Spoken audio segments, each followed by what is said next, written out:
Frank Zhang is a character from the Heroes of Olympus and Trials of Apollo, and in this video, I'll explain his life in the Trials of Apollo. If you want to check out Frank's life from his childhood and to the events of the Heroes of Olympus, you can check out another video on that, which is linked down below. Last thing before getting into it, a major spoiler warning, as we'll talk about Rick Riordan's most recent series. And with that, let's get started. From the blood of Olympus, a demigod son of Hephaestus named Leo Valdez sacrificed himself to defeat Gaia. And several days after this, a parchment scroll came to Camp Half-Blood. It was from Leo, and through it, he told everyone that he was alive and with his girlfriend Calypso. This news also reached Camp Jupiter, and Frank was furious that Leo was alive, as he along with the rest of the seven mourned Leo's death for days. Despite this, Frank was relieved to learn that Leo was okay. In the Hidden Oracle, or the first book of the Trials of Apollo, Frank doesn't make an appearance here, but he does get a mention from a demigod son of Hades named Nico the Angelo. When Apollo, the god of prophecies and archery, turns mortal by Zeus, he arrives at Camp Half-Blood and asks where the seven were. Nico tells him that Percy and Annabeth were in college, Jason and Piper were studying in LA, Leo was traveling somewhere with Calypso, and Frank was with Hazel in Camp Jupiter, busy with Roman duties. That's the only mention we ever get about Frank, so let's go to the Dark Prophecy. Frank doesn't appear here as well, but he is mentioned by the end of the book. Apollo and Meg got a prophecy from the cave of Trophonius, and one of the lines mentioned a changeling lord, which Leo thought referenced Frank, because of Frank's shape-shifting ability. The prophecy also said that Frank was going to face a dire challenge, and a threat to Camp Jupiter was mentioned. Because of this, Leo flew on Festus to warn the Romans about the upcoming attack. Not that much is known about the battle that happened, but from the Burning Maze, Leo mentioned that it was pretty brutal. He also says that Camp Jupiter suffered many losses, but Frank, Hazel, and Reyna survived. Frank's first appearance happens in the Tyrant's Tomb, the book after the Burning Maze.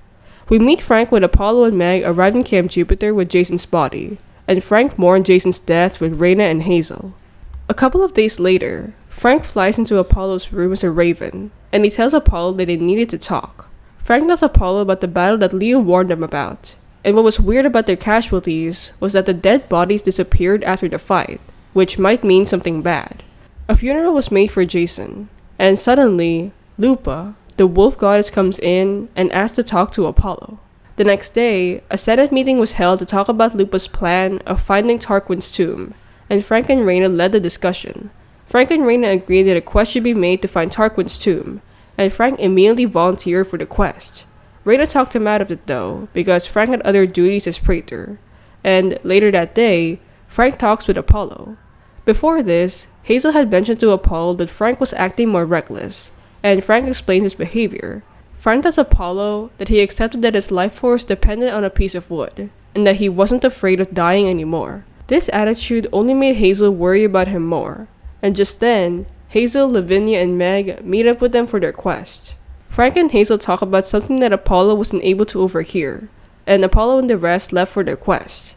After the quest, Frank and Reyna deduced that from the prophecy that Apollo got from the previous book, they had to sacrifice a god to summon another god to help them in the upcoming battle against Commodus and Caligula.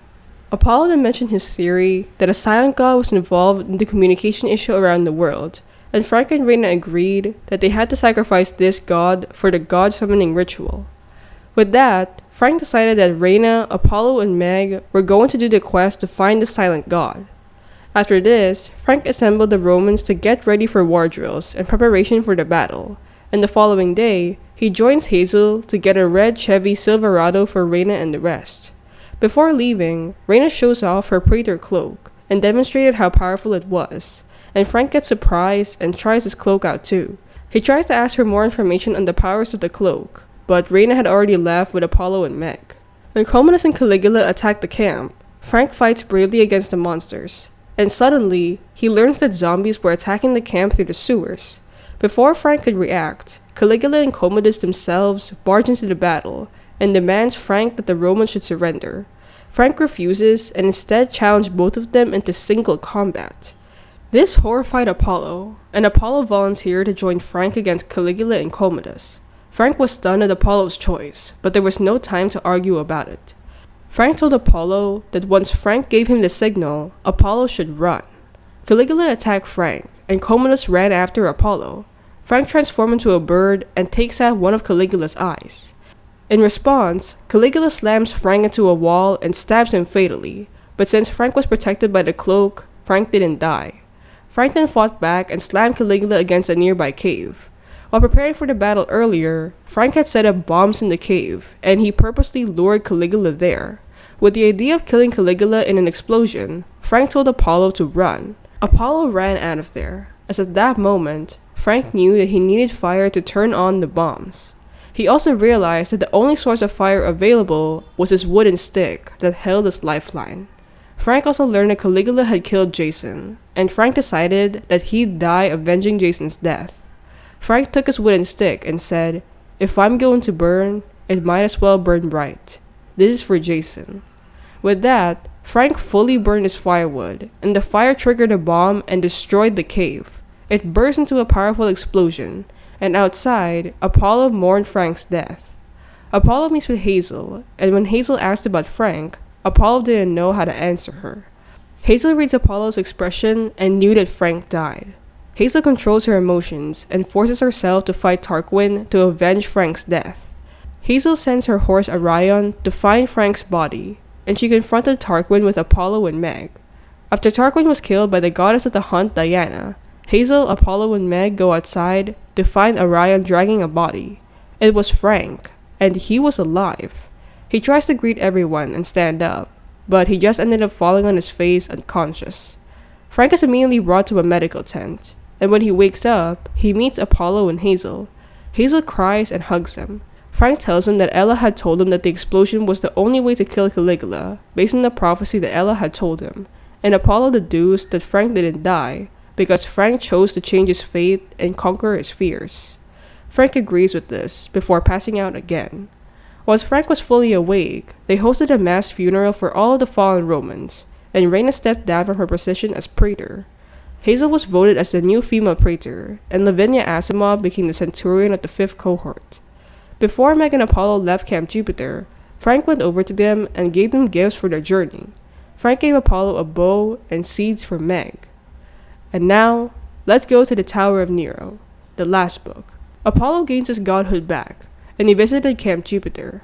Frank and Hazel gave Apollo a tour of the renovations they made after the battle in the previous book, and by the end of it, Frank mentions his praetor robe. He demonstrates how it can turn into a sweater wrap, and Hazel laughed at it. The last mention we ever get of Frank is in The Ship of the Dead, the 3rd Magnus Chase book. Frank is talked about by Percy Jackson, when Percy and Annabeth met Magnus Chase and Alex Fierro. Alex Fierro had the ability to shapeshift, and Percy mentions how Frank also had this ability. And that's all we know about Frank so far. In his first appearance, Frank was very insecure and self-conscious, brought up by the bullying he suffered in Camp Jupiter. But after what he's been through in the Heroes of Olympus and the Trials of Apollo, Frank transformed into a leader and a hero who everybody looked up to. His growth as a character really warms my heart, and I enjoyed reading about it. So how about you?